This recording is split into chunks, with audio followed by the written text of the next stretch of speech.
lost 2 majors in the same month. Cutting corners made it worse, fucking around with unfuck. The trap lead, Cooper Flag made the white jump. When the plug got knocked, I started giving fronts. I want to give a shout out to EIRIKS. I don't want to try to mispronounce your name, but he's on TikTok. He's on YouTube if y'all want to check him out. He covered this. I forgot about Ellen DeGeneres until this came across my timeline. And he's talking about something that a lot of people might have just forgot about. Yeah, let's talk about it.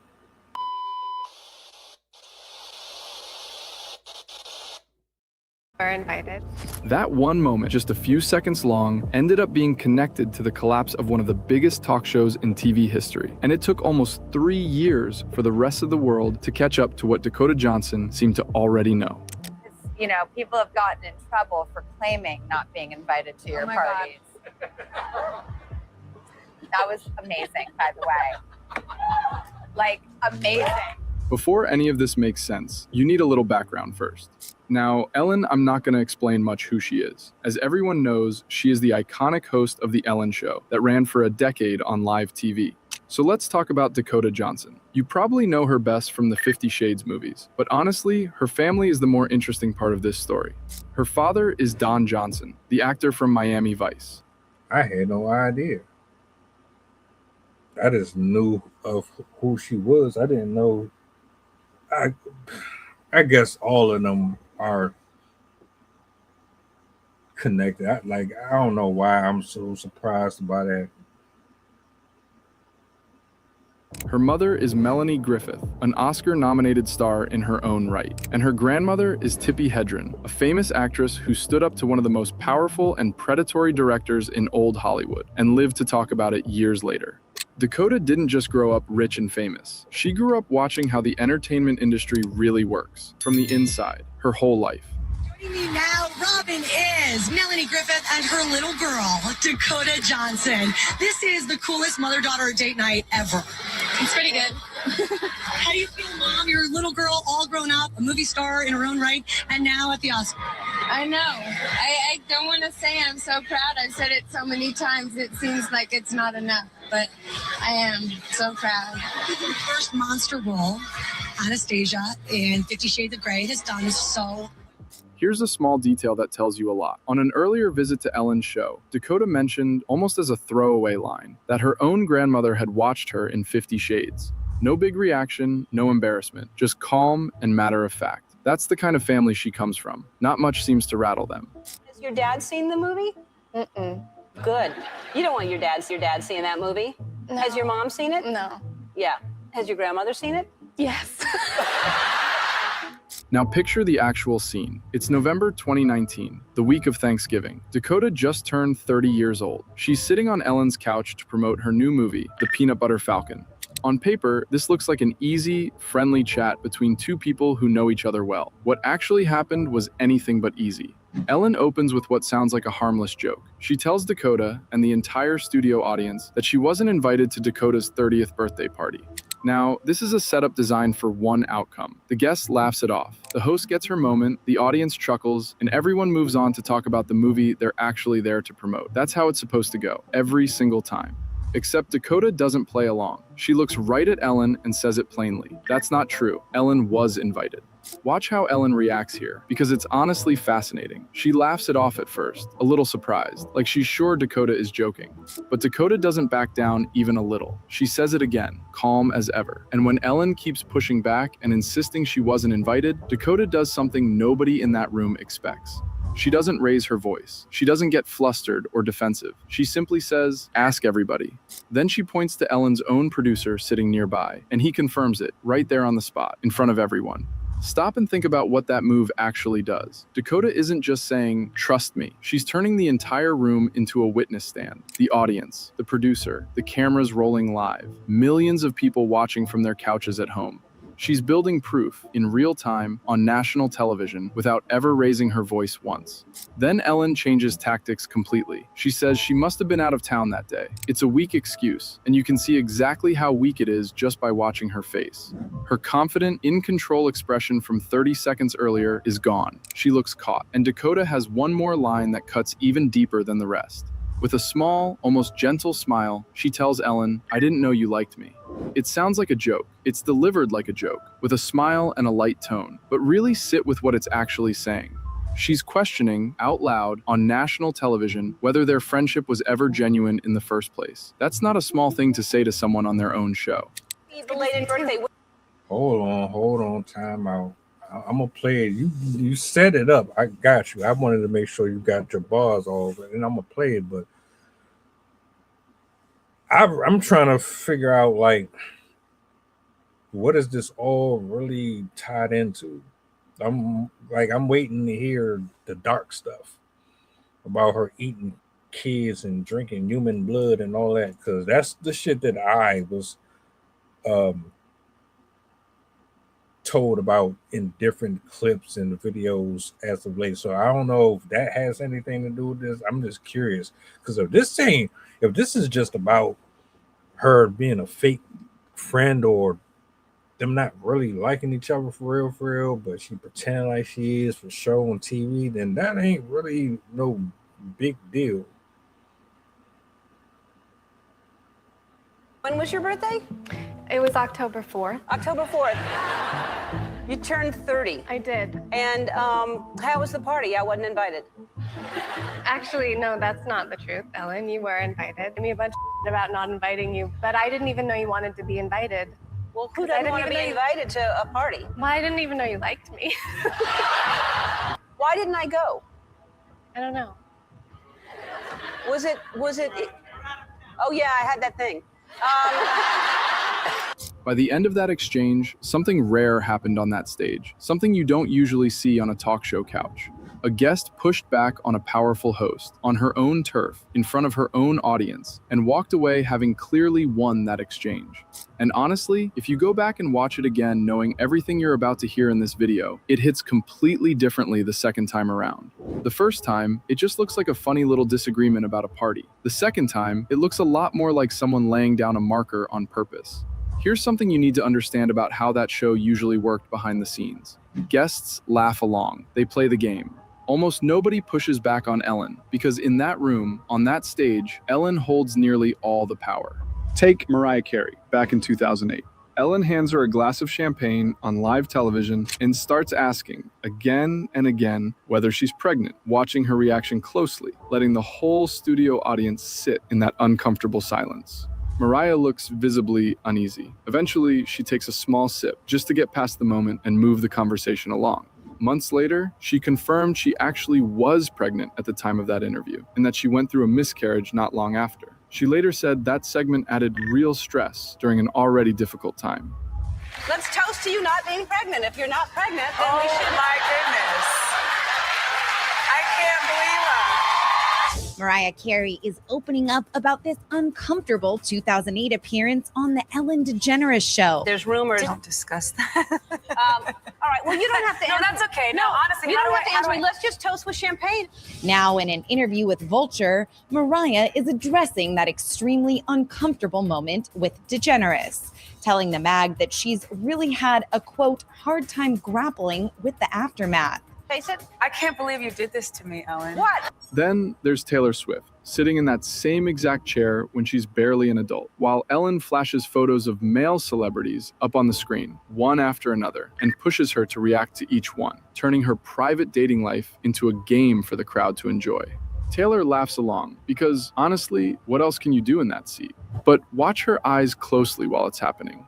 She's not comfortable. She's just getting through it as gracefully as she can. No, I can't talk about that. All right. All right, John. What do I don't know what I'm. You're supposed to ring. But I don't want to. I don't want to. All right, I'll ring. Because they'll send me angry emails, Here. and I don't want to get them. I'll hold it for you. These aren't just two random, awkward interviews that happen to go a little sideways. Once you So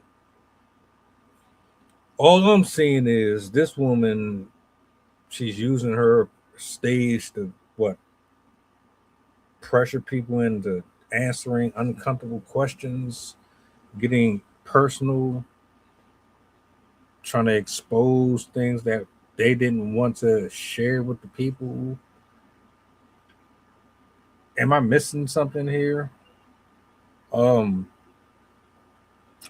one with Mariah Carey and her putting her on the spot with drinking, knowing damn well there was a chance that she was pregnant. That's diabolical work. But I don't know. I'm still waiting on the bone chilling part.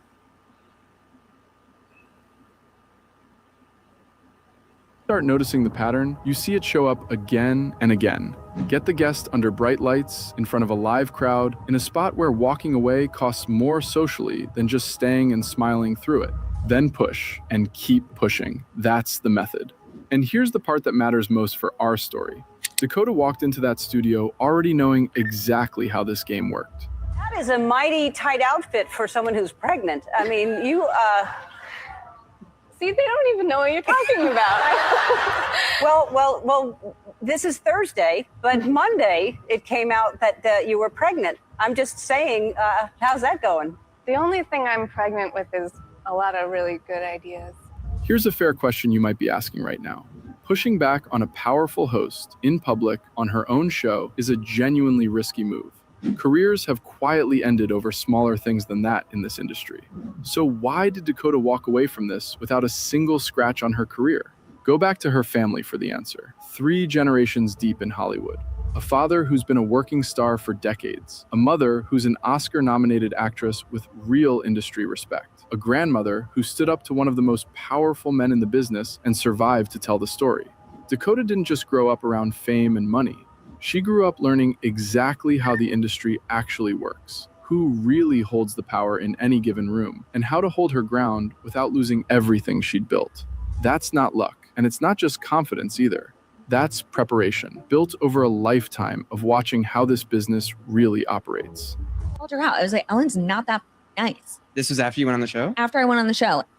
What was it like meeting Ellen? And is she a good person? Let's just all go back to 2017, where I was the first person to call Ellen out before anyone else. You called her out? Yeah. What do you mean? I called her out. I was like, Ellen's not that nice. This was after you went on the show? After I went on the show, and the world blew up about it and was like so mad at me about it. And then someone else said it. And then it was like, oh my God, Ellen's not nice. Yeah. Oh, okay. Why do you say she's not nice? I can't explain it. It was just an really energy? weird. I ran into her like backstage. It was like an awkward thing. And like the producers were really scared. I was like, what's going on? They were like, that was not supposed to happen. We're going to get in trouble. It's like so weird. She was like, hey. I was like, oh, hi. Like, I was like, I'm so excited. And she was like, It's a strange kind of protection when you think about it. Money and fame usually keep people quiet in this industry, not the other way around. But for Dakota, that same background seemed to work like a shield instead, giving her room to say the one thing almost nobody else in that chair ever dared to say out loud. Now, here's where the story splits into 2 very different paths. One path is fully confirmed, documented, and easy to verify. The other is a rumor that spread online for years, and it has never been proven by any court document, any journalist, or any on-record source, anywhere. You're about to hear it in full, but I need you to hear it exactly for what it actually is. The rumor goes something like this. Around the same time as that interview, whispers started showing up in certain corners of the internet, claiming Dakota had turned down an invitation. Not to a party, to a private trip on a jet, heading toward the Caribbean, with a small and exclusive guest list. And some people online claimed, without any solid proof behind it, that a few names connected to that trip had shown up somewhere else entirely, on flight logs tied to Jeffrey Epstein. I want to be really clear here. Nobody has confirmed this actually happened. Not Dakota, not Ellen, not a single court record. It is. Now we're kind of getting somewhere. 2 parts I want to address. One, you're either at the top of the food chain in Hollywood, or you're somewhere in the middle or at the bottom. Ellen is one of them people where she has enough respect to where I guess she can kind of just snap her finger and get you the hell up out of there, but she still got to answer to people. So considering her parents, in my eyes, are bigger stars than her. She couldn't do nothing to her. So that makes perfect sense. The sabotage and then trying to abuse your power as a host for everybody who comes on there. I see the narrative that you're painting. But this whole Epstein thing, now we're getting into that territory because, like I said, it's been speculation of her messing around with kids and all type of stuff. Alleged. Let's continue. Internet speculation, and that's exactly how you should treat it while you watch the rest of this video. So why did this particular rumor catch on and spread the way it did? A couple of real, actual details helped fuel it. Back in 2014, Ellen posted a photo of herself on a private jet, a photo she later deleted from her own accounts. But the internet, as you probably already know, never really forgets anything. People also pointed to photos over the years of Ellen alongside Ghislaine Maxwell at various industry events. Why you should never be a guest on the Ellen Show. Trypophobia, I think it's called. I may be not pronouncing that correctly, which is basically a fear of any holes that are clustered or nestled. Also a terrible word, nestled. Which is like the beehives. Beehives. I don't like the look. That's I mean, I really actually have a real problem looking at it. Why? So let me know when it's gone. Now, being honest with you here matters a lot, and I'm not going to skip past this part. A photo with someone, or even a friendship, is not proof of any wrongdoing at all. Plenty of people across the entertainment industry crossed paths with Maxwell at parties and public events long before her crimes became public knowledge. What you're actually looking at here is a pattern of proximity, not a confirmed connection to anything illegal. You know that Ellen DeGeneres was mentioned in the Epstein files over 900 times. Yeah, she was. And have you seen recent videos of her lately? Yeah, I don't know what's going on, but it looks like something very heavy is weighing on Ellen DeGeneres. Was that the color of her hair the entire time? And what about this? Have you seen the stage to her talk show when she was still doing it? It looked eerily similar to this color collab, okay? Everything about it screams, I'm on Ellen DeGeneres' talk show set. But if you follow Ellen DeGeneres' past, her first wife, Anne Heche, died under very mysterious ways on a Hollywood set in a car where she literally burned to death and then disappeared. That distinction and speculation caught fire in the first place, it helps to understand how Epstein's operation actually worked, based on what's been proven in court on the record. Virginia Giuffre was one of Epstein's most well-known accusers. She testified in detail about names, locations, and recordings, stating clearly that Epstein didn't just commit abuse, he documented it carefully. That documentation reportedly became a tool for controlling powerful people connected to him. Maria Farmer was the very first person to formally report Epstein to the FBI, all the way back in 1996. For years afterward, nobody in a position of power acted on what she said. She has continued speaking out publicly about it ever since. Hundreds of us that were preyed upon by Ghislaine Maxwell. She's a very dangerous person, and she threatened my life on many occasions. I've had to move and be in hiding because of this predatory child predator and just victim predator. So it's completely unacceptable for anyone to call her a victim. The woman is not a victim, she's a victimizer. Then there's Ghislaine Maxwell, who was convicted in court and sentenced to prison time. Investigators recovered a contact list connected to her with over 1,000 names on it. Being on a list like that doesn't automatically prove someone did anything wrong themselves. It just means they were known within that particular social circle at some point. That distinction really matters, and I want you to hold on to it as this story keeps unfolding. You know they eat babies. That is not bullshit. It's true. So it's not just the dogs and the cats, not just the pets. It's not just the dogs and the cats. They're full-on vampires, and everybody still thinks I'm... And there it is. I was wondering if that was going to come up. And it did. Guess what? Welcome to the Matrix, everybody. All of them. He can suggest that they're just on the files by association. it doesn't directly mean that they're guilty of anything. But when you got multiple sources saying the same stuff, it's like, yeah, I don't know. We not about to just pretend like none of this stuff exists. Crazy, but All right. I'm not crazy. They're full-on vampires. They love the taste of human flesh and they drink human blood. They do, Tucker. Stop staring at me like that. You're freaking me out, man. Because you spent your life in the entertainment business, so I think you have some authority on that. This context isn't here to accuse anyone specific mentioned earlier in this video of anything. It's here so you understand why a single interview clip could end up getting read by so many people online as something much bigger than a birthday joke gone slightly sideways. Now let's get back to what is fully proven, because this next part doesn't need any speculation at all. This part is documented fact. In 2020, a major news investigation published testimony from dozens of former Ellen Show employees on the record. They described a workplace built on fear and tight control. Some said there were strict rules about not making eye contact with Ellen when she walked through the building. Others described a much more serious pattern of misconduct and unfair treatment happening behind the scenes. The fallout after that story broke was fast and brutal. 3 senior producers were fired within weeks. Warner Brothers opened a formal internal investigation into how the show was being run. Sponsors quietly started pulling their support, one by one. Ratings, which had already been slipping for a while, dropped even further after the story spread. By 2022, after 19 full seasons on the air, the Ellen DeGeneres show ended for good. Now think about that timeline for a second, because it's worth pausing on. Dakota's interview happened in late 2019. The workplace allegations broke wide open in 2020. The show was completely gone by 2022.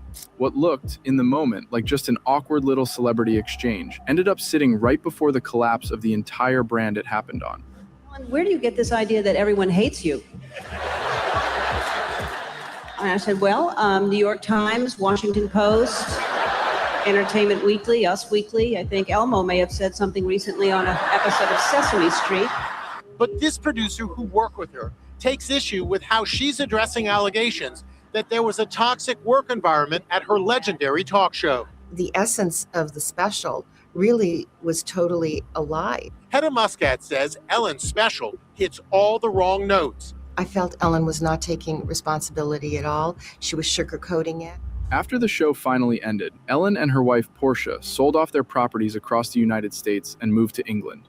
Publicly, this was framed as a simple lifestyle change, a quieter life after a long and demanding career in television. Here's the detail that makes a lot of people pause when they hear it. That move lined up closely with 2024 and 2025, the exact years when sealed court documents connected to the Epstein case started getting released to the public.